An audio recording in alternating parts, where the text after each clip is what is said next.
Now next is the loan taken and loan advance. Business में बेटा loan लेते भी हैं और लोन देते भी हैं। अब इसका ट्रीटमेंट किस तरह से किया जाएगा? अगर आप लोन लेते हो अगर आप लोन लेते हो तो आपको वो वापस करना है। ठीक है, वो आपकी लायबिलिटी है। अगर आप लोन किसी को देते हो अगर आप लोन किसी को देते हो, अगर बोरो करते हो आप, अगर आप बोरो करोगे मनी तो आपको पैसे वापस करने हैं, दैट इज़ योर लायबिलिटी। अगर आप किसी को लोन दे रहे हो, किसी को आप मनी लेंड कर रहे हो, कोई आपसे लोन ले रहा है तो आपको वो वापस मिलेगा। ठीक है, तो वो आपकी एसेट हो गया। तो अगर लायबिलिटी होगा तो हम उसको क्रेडिट करते हैं, अगर एसेट होगा तो उसको हम डेबिट करते हैं। अब जैसे ये हम एंट्री देखते हैं, ट्रांजैक्शन से मैं इसको क्लियर करूँगी। फर्स्ट है जैसे यहाँ पे लिखा borrowed 10,000 from Jennifer. It means that you have borrowed money from Jennifer. आपने पैसे उधार लिए हैं, पैसे उधार लिए तो पैसे आए कैश अकाउंट डेबिट। ठीक है, जो आया उसको डेबिट, जो गया वो क्रेडिट। तो एसेट, अगर आप दूसरे तरीके से देखो, एसेट इंक्रीज हुई तो डेबिट, तो कैश आया तो कैश अकाउंट डेबिट। अब लोन आपको देना भी है तो ये आपकी लायबिलिटी है, इसलिए इसको क्रेडिट करेंगे। तो लोन अकाउंट में ही डालेंगे, टू जेनिफर्स लोन अकाउंट ये मेंशन करेंगे कि दिस वी हैव टू पे बैक। तो ये लोन अकाउंट के कंसर्न में हमें पैसा आया। तो नेक्स्ट है जैसे lend 15,000 to Sania, that means आपने 15,000 सानिया को दिया तो पैसा गया तो कैश को क्रेडिट। और किस कंसर्न में? Loan to Sania. इसका मतलब है कि आपको वापस मिलेगा। तो आपको जब वापस मिलेगा तो ये आपकी एसेट है। Loan to Sania account debit to cash account, loan to Sania account debit to cash account. ठीक है बेटा। उसके बाद अगर ये लोन जो वापस करेगा, अगर सपोज करो ये जेनिफर ने ये जो 10,000 आपसे ये बोरो 10,000 फ्रॉम जेनिफर, अगर इसने वापस किया सॉरी, ये आपने देना है, ये जेनिफर ने लिया था, ये आपने देना है। तो जब आप इसको दोगे तो इसकी एंट्री रिवर्स हो जाएगी, क्योंकि पैसा आपने देना है, आपसे पैसा जाएगा, कैश को क्रेडिट कर दोगे। किसको दिया? जेनिफर को दिया, जेनिफर को debit, Jennifer loan account debit to cash account. जब आप पे करोगे, जब आप इस लोन को वापस करोगे तो इसकी एंट्री उल्टी हो जाएगी। जब यहाँ से मिलेगा, जब सानिया आपको वापस करेगी तो कैश आएगा, कैश को डेबिट, और Sania to loan to Sania account, मतलब रिवर्स हो जाएगी। जब ये वापस करेंगे तो रिवर्स हो जाएगी। ठीक है। नाउ नेक्स्ट इज़ बेटा expenses paid and outstanding. Expenses मैंने खर्चे, एक्सपेंसेस को हम डेबिट करते हैं, debit all expenses and losses. और जो खर्चे हमारे आउटस्टैंडिंग होते हैं, आउटस्टैंडिंग का मतलब ड्यू, हमने देने हैं लेकिन अभी दिए नहीं हैं। ठीक है, जो भी खर्चे आउटस्टैंडिंग होते हैं वो हमारी लायबिलिटी होती है। मैंने आपको पहले भी बताया कि जो भी हमने देना है, जो भी हमने पैसे देने हैं वो हमारी लायबिलिटी है। तो एक्सपेंसेस आउटस्टैंडिंग जो भी होंगे वो हमारी लायबिलिटी होगी। और लायबिलिटी को हम क्या करते हैं? हम क्रेडिट करते हैं लायबिलिटी को। ठीक है, तो एक्सपेंसेस आउटस्टैंडिंग जितने होंगे हमने उसको क्या करना है? उसको हमने क्रेडिट करना है, क्योंकि वो हमारी लायबिलिटी है। देखो, अब हम एक ले लेते हैं खर्चा, पहले लेंगे खर्चा हमारा सैलरीज़ का ले लेते हैं। ठीक है, तो सैलरीज़ देखो, अगर हमने सैलरीज़ पे करी हैं, ठीक है, salaries of the staff of the current year paid, हमने 45,000 की हमने जो सैलरीज हैं वो पे कर दी हैं। तो खर्चा है, खर्चे को हम डेबिट करते हैं, सैलरीज अकाउंट डेबिट। पैसा हमसे गया तो कैश को हम क्रेडिट करेंगे, तो salaries account debit to cash account. ठीक है, salaries paid, salaries account debit to cash account, क्योंकि खर्चे को हम डेबिट करते हैं। नेक्स्ट इसके कंसर्निंग में देखो, अगर आउटस्टैंडिंग है, अगर हमने पे नहीं की हैं, इस साल की हमने पे नहीं की हैं, ठीक है, तो हम 15,000 हैं वो आउटस्टैंडिंग है, हमने देनी थी लेकिन नहीं दी है। तो आउटस्टैंडिंग जो भी होगा वो हमारी लायबिलिटी होती है। तो हम उसको क्या करेंगे? उसको लायबिलिटी है, लायबिलिटी को हम हमेशा क्रेडिट करते हैं। तो खर्चा है सैलरीज़ को हम डेबिट करेंगे। तो एंट्री आपकी क्या बनेगी? Salaries account debit to salaries outstanding account. ये हर एक एंट्री को आप इसको समझ लो, याद कर लो, जैसे भी है लायबिलिटीज़ को क्रेडिट किया जाता है, एसेट्स को डेबिट किया जाता है। मेरी एक एक बात इसको बार बार सुन के इसको, तभी हम आगे, ये इसकी बेस है, इसी की बेसिस पे सारा आपका अकाउंट्स इसके ऊपर बेस करेगा।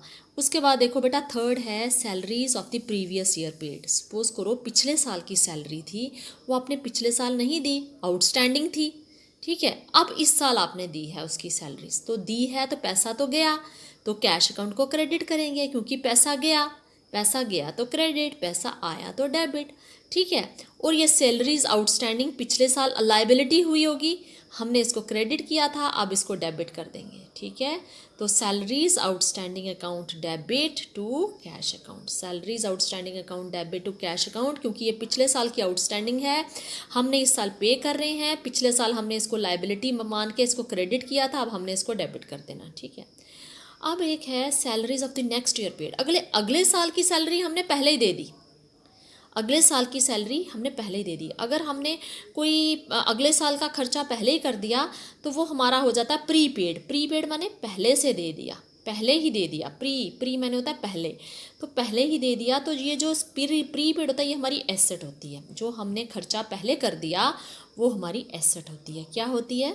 एसेट। एसेट को हम क्या करते हैं? डेबिट करते हैं, तो हमारा आएगा सैलरीज प्रीपेड अकाउंट डेबिट, क्योंकि पे किया है, कैश गया to cash account, salaries prepaid account debit to cash account. इसको याद करना है बेटा, इन सारी एंट्रीज़ को मैं जो करवा रही हूँ आपके पास, हमारे हफ्ते में खाली 2 दिन होते हैं हमारी क्लास, तो बाकी दिन आपने इसको रिवाइज़ करना है, क्वेश्चंस को सॉल्व करना है। ये देखो नीचे लिखा है salaries account is an expense, तो जो सैलरीज हैं हमने करंट अकाउंट की ही करंट ईयर की लेनी है, तो सैलरीज जो आउटस्टैंडिंग है वो लायबिलिटी है तो क्रेडिट होगा, सैलरीज प्रीपेड हमारा एसेट है तो इसको डेबिट करेंगे, और एक्सपेंसेस को भी हम डेबिट करेंगे।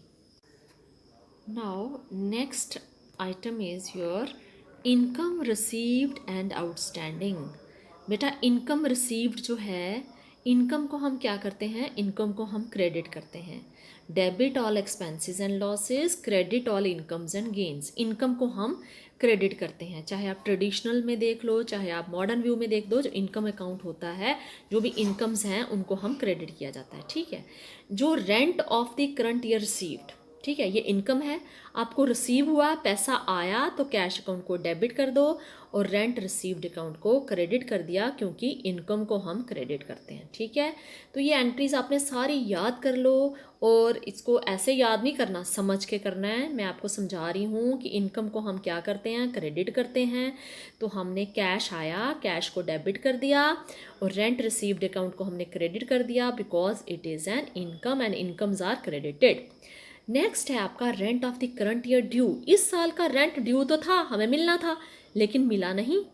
अब हमें जो चीज़ रिसीव होनी है, हमें रिसीव होनी है लेकिन नहीं हुई, पैसा मिलना है, वो हमारी एसेट होती है।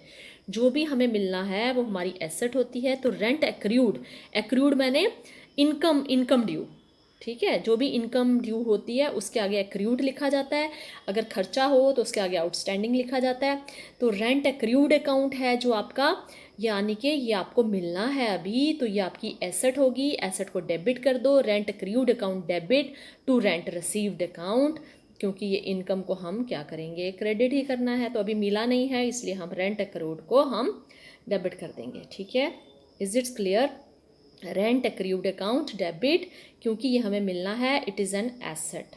रेंट एक्रूड इज़ एसेट, जो भी इनकम हमें एक्रूड है, इनकम आउटस्टैंडिंग है, इनकम हमें मिलनी है, जो हमें इनकम मिलनी है वो हम डेबिट करेंगे, ठीक है। अब है rent of last year received. अब रिसीव्ड हुआ, पैसा आया, तो कैश को हम डेबिट ही करेंगे।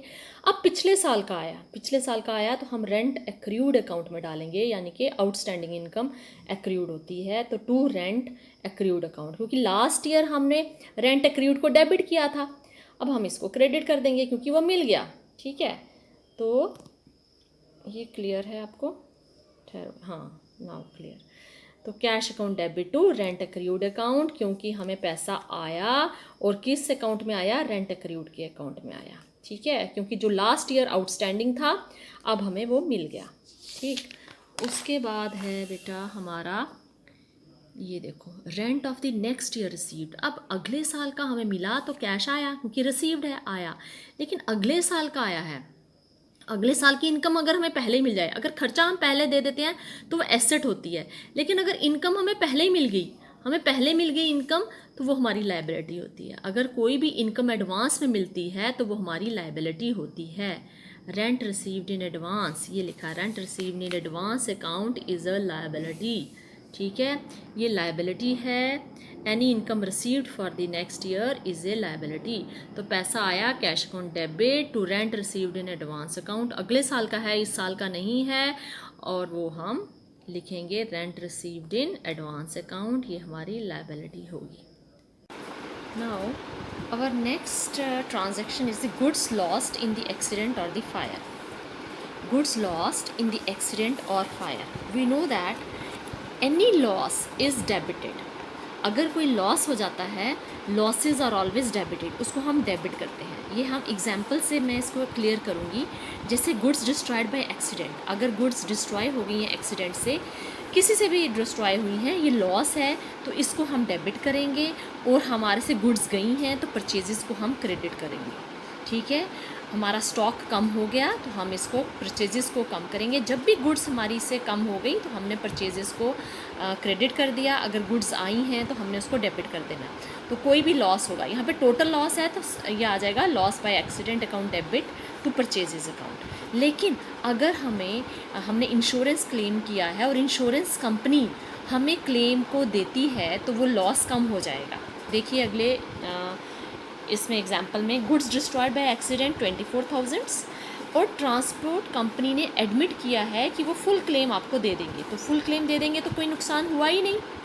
ठीक है, लेकिन अभी पेमेंट नहीं मिली है, इसीलिए हम ट्रांसपोर्ट कंपनी को डेबिट करेंगे कि हमें पैसा यहाँ से मिलना है, ये डेटर्स हैं हमारे, यहाँ से हमने पैसा लेना है, इनको डेबिट करेंगे। और परचेजेस को हम क्रेडिट करेंगे, क्योंकि स्टॉक तो हमसे कम हो गया, चीज़ें तो हमारे से गई। ठीक है, तो वो कम हो गया, तो परचेजेस को हम क्रेडिट करेंगे और ट्रांसपोर्ट कंपनी को डेबिट करेंगे। थर्ड केस में देखिए, goods destroyed by flood, flood से हुई तो लॉस बाय फ्लड आ जाएगा। ठीक है, 45,000 की लॉस हुई, लेकिन इंश्योरेंस कंपनी ने एडमिट किया 36,000 का, उसने कहा हम 36,000 ही देंगे, तो रिमेनिंग जो 9,000 था दैट इज़ योर लॉस, वो नहीं मिलेगा, वो लॉस है। तो ये फ्लड से हुआ तो loss by flood account debit 9,000, insurance company account debit, क्योंकि ये हमें देगी पैसा, ये हमारे डेटर हैं, मतलब इससे हमने पैसा लेना है, तो ये इंश्योरेंस कंपनी डेबिट। और टू परचेजेस अकाउंट, परचेजेस को हम क्रेडिट करेंगे क्योंकि हमारा स्टॉक कम हो गया। ठीक है, और लास्ट में देखिए, गुड्स डिस्ट्रॉयड बाय रेन, तो ये लॉस बाय रेन आ जाएगा। लेकिन इंश्योरेंस कंपनी पेड, एडमिट नहीं किया, उसने दे ही दिया। जब दे दिया तो आपको पैसे मिल गए पैसे, तो बैंक अकाउंट डेबिट, कितना मिला 18800, और नुकसान कितना हुआ था, परचेजेस कितनी कम हुई थी चीज़ें 25800, तो जो बाकी बचा डिफरेंस है दैट इज़ योर लॉस, वो नहीं मिलेगा। Loss by rain account debit, losses are debited, bank account debit, पैसा आया टू परचेजेस अकाउंट, गुड्स गई आपसे। ठीक है, स्टॉक कम हो गया टू परचेजेस अकाउंट। तो ये सारा मैंने आपको जो है, आप दोबारा से देख लीजिए, ये goods lost in the accident, अगर पूरा लॉस हो जाए तो ये एंट्री आएगी। अगर इंश्योरेंस कंपनी या ट्रांसपोर्ट कंपनी फुल क्लेम को एडमिट करती है या हाफ क्लेम को एडमिट करती है या पैसे आपको मिल जाते हैं, तो ये सारे आपके केसेस हैं। Today our topic is compound entry. When 2 or more transactions of similar nature, ध्यान रखिए सिमिलर नेचर होनी चाहिए और डेट सेम होनी चाहिए। ठीक है, तो अगर डेट भी सेम हो, ट्रांजैक्शन सिमिलर नेचर की भी हो, तो हम ट्रांजैक्शंस को, 2 ट्रांजैक्शन की जगह हम एक ही ट्रांजैक्शन उनको हम क्लब कर सकते हैं, उसको हम कंपाउंड एंट्री कहते हैं। आप जानते हो कि हर एक ट्रांजैक्शन के 2 एस्पेक्ट होते हैं, एक डेबिट और एक क्रेडिट। अगर सपोज कीजिए डेबिट दोनों ट्रांजैक्शन का सेम है और वो डेट भी सेम है, तो हम उसको कंपाउंड एंट्री बना सकते हैं। तो आपके ये जो ट्रांजैक्शन पास करने के लिए, कंपाउंड एंट्री पास करने के लिए कंडीशंस क्या होनी चाहिए, एक ट्रांजैक्शन सेम डे होनी चाहिए, सेम डे। ठीक है, और एटलीस्ट 1 एस्पेक्ट या डेबिट या क्रेडिट सेम होना चाहिए। ठीक है, number of accounts involve are more than 2, जो नंबर अकाउंट्स इन्वॉल्व होंगे वो 2 से ज़्यादा होने चाहिए। देखिए मैंने छोटा सा वीडियो बनाऊंगी, एक ही ट्रांजैक्शन से आपको मैं सब क्लियर कर दूंगी। कंपाउंड एंट्री, ये प्रॉब्लम नंबर आपकी 21 की फर्स्ट ट्रांजैक्शन है। आपने कमीशन रिसीव की है 18,000, इंटरेस्ट रिसीव किया 12,000, कैश रिसीव फ्रॉम लक्ष्मण। ये एक ही दिन ये तीनों ट्रांजैक्शंस हुई हैं, एक ही दिन सेम डे आपने कमीशन भी रिसीव की है, इंटरेस्ट भी रिसीव किया और कैश भी रिसीव किया, सब कुछ रिसीव किया। तो एंट्री क्या बनती है? Cash received to commission account. When commission is received entry बनेगी cash account debit to commission account 18,000। जब इंटरेस्ट रिसीव किया तो cash account debit to interest account 12,000। जब आपने कैश रिसीव किया लक्ष्मण से तो cash account debit to Lakshman cash account debit to Lakshman. ठीक है, तो ये हमने 3 एंट्री डालनी है और डेट हमारी सेम आएगी। तो instead of posting 3 entries we will do 1 compound journal entry. कैसे? कैश अकाउंट यहाँ भी कॉमन है, यहाँ भी कॉमन है, डेबिट सबका सेम है, तो हम कैश अकाउंट डेबिट कर देंगे to commission account, to interest account, to Lakshman account. Commission कितनी थी? 18,000, इंटरेस्ट कितना है? 12,000, और लक्ष्मण से कितना पैसा आया? 30,000। तो इन सबको जब ऐड किया तो 60,000, तो कैश हमारे पास आया 60,000। डेट सेम होनी चाहिए बेटा, और कोई डेबिट या क्रेडिट सेम होना चाहिए। ठीक है, cash account debit 60,000, to commission account 18,000, to interest account 12,000, to Lakshman account 30,000। ठीक है, being commission, interest and cash receive from Lakshman. दोबारा से देख लो, अगर हमारा डेबिट सेम हो तो हम एंट्री को कंपाउंड एंट्री बना सकते हैं। इसका क्रेडिट टू कमीशन भी लिखेंगे, टू इंटरेस्ट भी लिखेंगे, टू लक्ष्मण भी लिखेंगे। कैश अकाउंट डेबिट एक ही बार लिखा हमने और सबको ऐड कर लिया। Cash account debit to commission account, to interest account, to Lakshman. Next is your opening entry. It is the journal entry by means of which the balance of various assets and liabilities and the capital appearing in the previous year, जो पिछले साल के balances हैं वो अगले साल में बेटा ब्रॉड फॉरवर्ड किए जाते हैं ओपनिंग एंट्री से। ठीक है, तो ओपनिंग एंट्री किस तरह से पास की जाती है? सारी एसेट्स को डेबिट कर दिया जाता है और हम लाइबिलिटीज़ को क्रेडिट कर देते हैं, और debit should equal to the credit side. और अगर आपका बैलेंस डेबिट साइड में कम है तो बैलेंसिंग फिगर आपकी गुडविल आएगी। अगर आपका क्रेडिट में बैलेंस कम है तो बैलेंसिंग फिगर आपकी कैपिटल आएगी। दोबारा से सुन लो कि जो भी पिछले साल के बैलेंसेस हैं उनको इस साल में ब्रॉड फॉरवर्ड किया जाता है by passing the opening entry. जैसे ये आपकी एग्जांपल है, तो इसको हमने लिखा from the following balances appeared in the trader of this cash, ये है, ये सब दिया है, तो आपने एक जर्नल एंट्री पास करनी है। ये पिछले साल के बैलेंसेस हैं। ठीक है, तो ये अप्रैल 1, 2020 को आपने एक एंट्री पास करनी है। कैश को डेबिट करोगे, बैंक को डेबिट करोगे, एसेट सारी debit, stock debit, debtors debit, building debit, furniture debit, creditors को क्रेडिट करोगे, बिल्स पेबल को क्रेडिट करोगे, लोन फ्रॉम बैंक को क्रेडिट करोगे, फिर आप इनको बैलेंस करोगे। फिर आप देखोगे कि इनका जो बैलेंसिंग फिगर है किस तरफ कम आता है। ठीक है, जैसे ये आपका ये इलस्ट्रेशन किया हुआ है, सबको डेबिट कर दिया, उसके बाद ये क्रेडिट कर दिया, तो ये क्रेडिट में कम आया। ये जो टू कैपिटल अकाउंट आया ये बैलेंसिंग फिगर है। बैलेंसिंग फिगर माने आप देखो कि डेबिट का कितना बैलेंस है और क्रेडिट का कितना बैलेंस है। क्रेडिट में ये 75,000 कम होगा, तो ये जो कैपिटल अकाउंट है ये हमारा बैलेंसिंग फिगर आ जाएगा 75,000।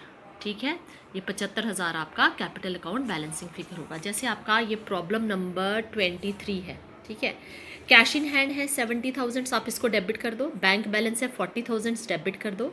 रेंट आउटस्टैंडिंग आपकी लायबिलिटी है।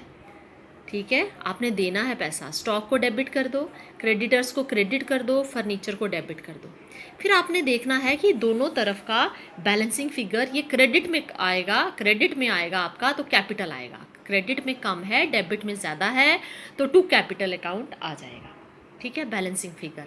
नेक्स्ट है आपका जैसे purchased the running business of Rakesh Khurana for 64,000 paid by the proprietor with the following as. अब ये स्टॉक लिखा है 41,000, डेबिट कर दो। फर्नीचर को डेबिट कर दो। बैंक लोन को हम क्रेडिट करेंगे। ठीक है, बैंक लोन को हम क्रेडिट करेंगे, स्टॉक को भी डेबिट किया, फर्नीचर को भी डेबिट किया। और ये जो ये 64,000 है ना, ये लिखा, ये हमारी कैपिटल है बेटा। उसने परचेज़ किया रनिंग बिजनेस कितने का, तो उसने पैसा ये इन्वेस्ट किया बिजनेस में, ये हमारी कैपिटल है। कैपिटल भी दी हुई है, एसेट्स भी दी हुई हैं, ये लाइबिलिटी है, इसको क्रेडिट करना है, इसको डेबिट करना है। एसेट है ये, स्टॉक को भी डेबिट करना है, ये कैपिटल है, क्रेडिट होगा। तो जो हमारा बैलेंसिंग फिगर डेबिट में कम आएगा, डेबिट में कम आएगा, तो वो जो बैलेंसिंग फिगर होगा वो हमारी गुडविल आएगी। क्या आएगी? गुडविल आएगी। जैसे देखो ये सॉल्व है यहाँ पे सब, ये देखो stock account debit, furniture account debit, goodwill हमारा बैलेंसिंग फिगर आया जितना कम है। बैंक भी दिया हुआ है, बैंक लोन हमारी लायबिलिटी, कैपिटल भी उधर दिया हुआ है। तो जितना हमारा बैलेंसिंग फिगर है, जितना हमारा कम है, डेबिट में जितना कम है, तो वो हमारी बैलेंसिंग फिगर आएगी।